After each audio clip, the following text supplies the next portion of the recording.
안녕하세요. 조한범입니다. 오늘 중국 전문가 이철 박사님 모셨습니다. 안녕하세요. 네, 안녕하세요. 예, 바쁘시겠어요? 요즘 핫하시겠어요? 그렇지도 않습니다. 예. 뭐 관세에 시진핑 권력 이상설에 양안설에 참 중국 신호 네. 신호 코리아 관계도 네. 사실 여러 가지로 화제고 이 선생님이 전에 이미 시작된 전쟁을 쓰셨잖아요, 책을. 네네. 네. 많이 팔렸습니까? 제법 팔렸다고 합니다. 예. 그래서 지금 다시 시작된 전쟁을 또 책을 쓰셨다면서요? 네네. 다음 주에 나온다고요? 예, 그렇습니다. 지금 오늘 녹화하는 날이 8월 5일인데 지금 화면에 떠 있네요. 지금 새로운 세계 질서를 결정할 미중 패권 전쟁의 본질과 미래. 결국 미중이네요. 네, 역시 그렇습니다. 메인 주제는 관세 전쟁이라면서요. 그렇습니다. 왜냐하면은 그 트럼프의 이 관세 정책이 예. 굉장히 갑자기 닥쳐왔고 예. 또 정신이 하나도 없었잖아요. 매일매일 상황이 바뀌고 하니까. 그래서 제가 나름대로 트럼프는 왜 관세를 그렇게 과격하게 부과를 하고 있으며 노리는 목적이 뭐고 어떻게 경과가 진행될 것 같은지 그런 예측 분석 같은 것을 넣었고요. 그건 이제 트럼프를 위한 변명이네. 변명은 아니고 트럼프의 의도를 읽자는 의미로 그렇게 좀 분석을 한 겁니다. 그럼 결국 이제 중국의 반응이 핵심일 거 아니겠어요? 예, 저는 중국을 다루는 사람이니까 그에 대항해서 중국은 어떻게 준비를 해왔으며 그래서 미국과 중국이 아직도 지금 그 합의를 못 이루고 있지 않습니까? 네. 왜 합의를 이루기가 이렇게 어려우며 종국적으로는 어떤 결과가 나올지 이런 것들을 제 나름대로 분석하고 예측을 한 그런 내용입니다. 예, 알겠습니다. 여기까지 하셔야 책을 사볼 겁니다. 예, 결론을 말씀드리면. 예. 자, 또 시진핑 얘기입니다. 지금 황밍 북부 전구 사령관, 황밍 상장 별 3개죠? 네네네. 예, 별 3개인데 북부 전구면 중국이 전구를 지금 5개로 나눴잖아요. 네네. 북부 전구면 이제 러시아하고 한반도를 관리하는 우리한테는 아주 중요한 인물이네요. 네네네. 근데 실종설이 다시 불거졌다. 어떤 얘기입니까? 이제 정확히 얘기하면 그 양반은 이제 공군이에요. 공군. 예, 공군이고요. 이번에 이제 북부 전구에서 큰 행사가 있었습니다. 예. 그런데 이 양반이 당연히 그 보도 내용에 가장 높은 사람이기 때문에 그렇죠. 이게 나와야 되는데 예. 보도 내용에서 한마디도 거론을 하지 않은 거예요. 그냥 넘어갔어요? 네, 그래서 이거 이상하다. 무슨 일이 난 것 같다. 이제 이런 추측 보도가 나온 겁니다. 예. 근데 그렇게 된 배경에는 작년 한 6, 7월부터 해가지고 인민해방군 장성들에 대한 일정의 숙청이랄까? 예. 많은 사람들이 옷을 벗고 큰 변화가 있었기 때문에 그 일환으로 해석을 하는 거죠. 그래서 북부 전구에서도 일이 있는 모양이다. 이제 이런 기사가 나오고 있는 겁니다. 그러면 지금 이제 이 선생님이 인민군 내부의 숙정 내지는 숙청, 정군 작업으로 보시는 거죠? 네, 저도 그렇게 보고 있습니다. 그러니까 일각에서 나오는 지금 시진핑 정권 권력 내부 투쟁 알력 이런 건 아닌 징후로 보시네요. 제가 그런 질문을 굉장히 많이 받고 있는데요. 그렇죠. 그런데 사실 중국 공산당의 깊숙한 내부에서 일어난 일을 모두 추측할 뿐이지 정확한 증거가 있거나 사실을 알고 있는 사람은 없을 겁니다. 아마도 적어도 외부에서는요. 그런데 저도 이 나름대로의 추측이고 분석입니다만 중국 인민해방군의 구조 그리고 작년 6월 7월경부터 진행되었던 일련의 그 사건 이것의 앞뒤를 이 맥락을 본다면 시진핑 주석의 실각설 심지어 구테타설 이런 것은 좀 과도한 그런 추측이라고 생각이 됩니다. 지금 정리를 해보면 지금 올해 실각설이 나온 이유가 일단은 당 중앙군사위원회 7인 체제 이 시진핑 주석이죠. 부주석이 이제 우리 어린아이도 알 것 같아요. 장여우샤, 허웨이동. 그다음에 이제 국원이 4명이 모두 7명씩이잖아요. 제가 알기로는. 근데 그 중에 허웨이둥이 3월부터 사라졌고, 예, 그 다음에 리쌍푸, 미아오아가 차례로 심각한 기율 위반, 부정부패로 네, 지금 낙마한 상황이거든요. 예, 그러니까 이게 예, 하나 남은 부주석 장여우샤가 주도해서 뭐 시진핑을 어쩌고 저쩌고, 그 다음에 또 시치량이라고 전 당중앙 군사위원회 부주석이 갑자기 이 심장마비로 사망을 하는 네. 시진핑의 신복이었던 네. 이게 이제 엮여져서 거기다 매년 개근했던 브릭스도 안 가고 이게 지금 막 지금 일파만파로 퍼지고 있거든요. 그래서 제가 또 여기 그 황민 북부정부 사령관까지 지금 얘기가 나오니까 네, 네. 이게 실각설의 지금 소재들이거든요. 아, 예,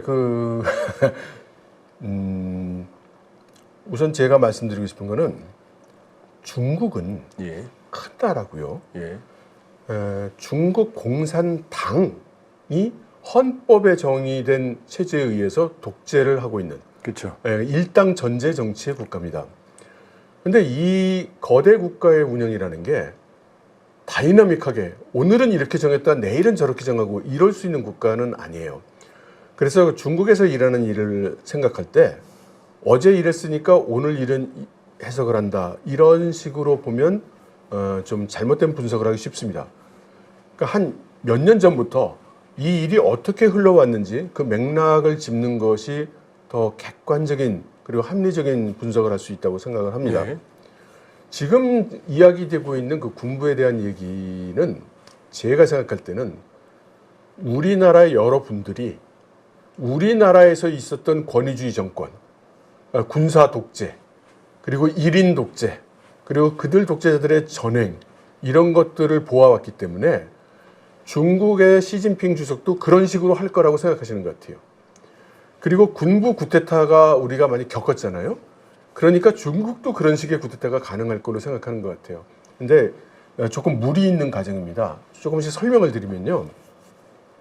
우선 중국의 최고 권력은 방금 말씀하신 물론 군사위원회가 굉장히 중요하고 실질적인 무력을 총괄하는 조직이지만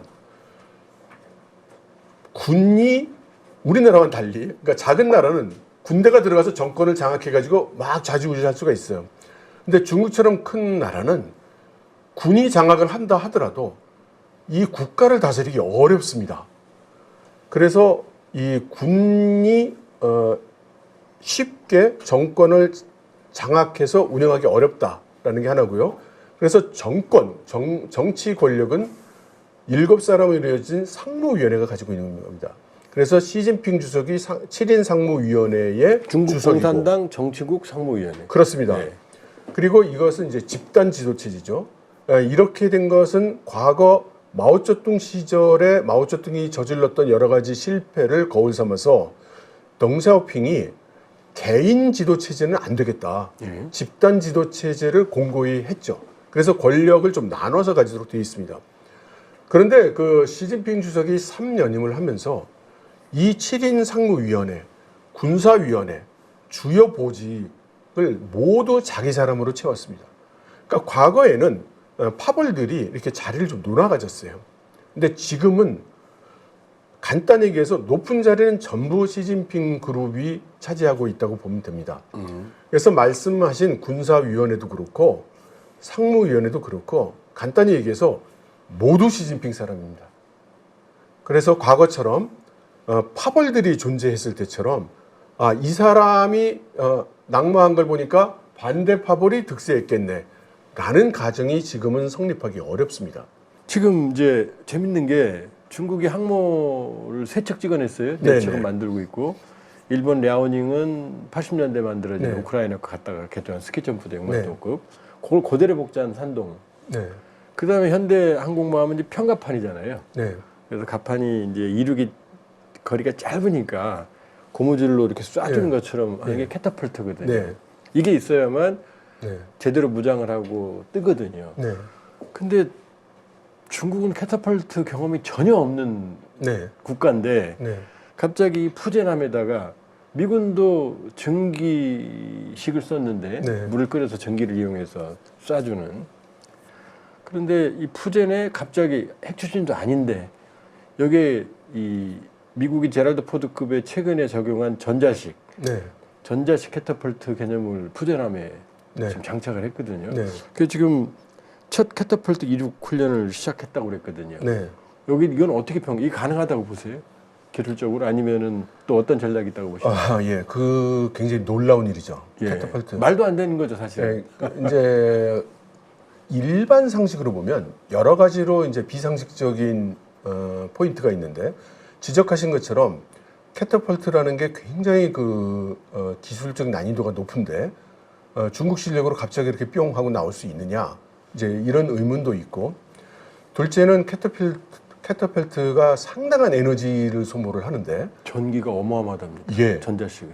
사실상 그래서 핵 동력이 아니면 전자식 캐터펄트를 사용하기 어렵다라는 것이 일반 상식인데 이 말씀하신 대로 핵 동력이 아님에도 불구하고 캐터펄트를 장착했다. 예. 이거 어떻게 된 거야? 이상하다.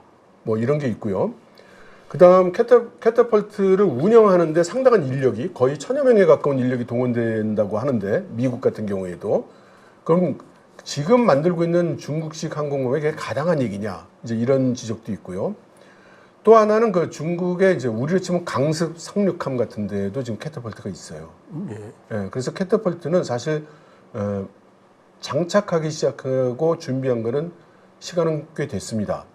그리고 이번에 그 CCTV에서 이 푸젠함의 캐터펄트를 뉴스로 방영을 했어요. 근데 캐터펄트 자체는 안 보여주고 이륙하는 장면도 안 보여주고 이륙하는 전투기의 그림자만 찍어서 보여줬습니다. 근데 이제 쫙 비행기가 뜨면 사람들이 군중들이 막 환호성을 지르는 소리가 막 이렇게 나와요. 그러면서 그 중에 한 엔지니어가 감격에 차서 얘기를 합니다. 17년 걸렸다고.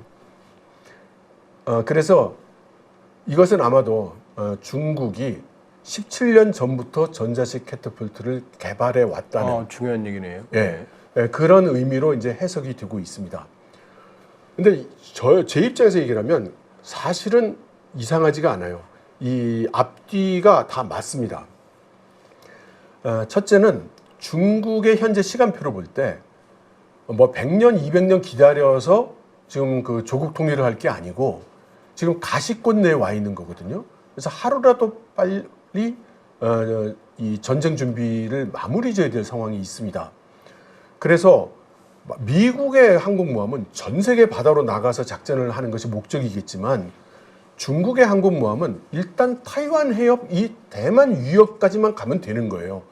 그래서 에너지가 많이 소모된다고 하지만 요 영역 안에서만 작전 범위를 한정한다고 봤을 때 캐터펄트를 장악하는 게 그렇게까지 이상한 것은 아니다. 근데 제가 좀 사족을 말씀드리면 푸젠함은 8만 톤급이고 네. 추진이 재래식 동력이거든요. 네. 제랄드 포드급은 10만 톤급이고 네. 핵 추진이거든요. 네. 전력 생산이 무한정이거든요. 네. 그런데 제랄드 포드급도 전자기식 캐터펄트 운영에 전력이 부족해서 네. 보조 발전기를 장착했다고까지 지금 보도가 되고 있거든요. 네. 네. 근데 8만 톤급이 네. 재래식 동력으로 네. 그 전력을 충당하겠냐는 거죠. 그런데 이제 중국의 항공모함이 대양으로 나가서 미국의 항공모함과 싸운다 이런 걸 생각하기 어렵습니다. 그러니까 중국의 항공모함의 그 기본 전략적 목적은 타이완 공격을 하는 데 있는 거지 이 항공모함이 나가서 미국의 항공모함과 대적하는 이제 그런 것은 아니라고 봅니다. 그러면 지금 대만 해협이라는 게 그게 뭐 그 길이가 한 80km? 평균 180km입니다. 평균 180km. 예. 예. 가까운 데가 130km. 예. 그러니까 사실은 그렇게 멀리 돌아다닐 이유는 없는 거예요. 그러니까 제한된 작전은 가능할 거다. 그렇습니다.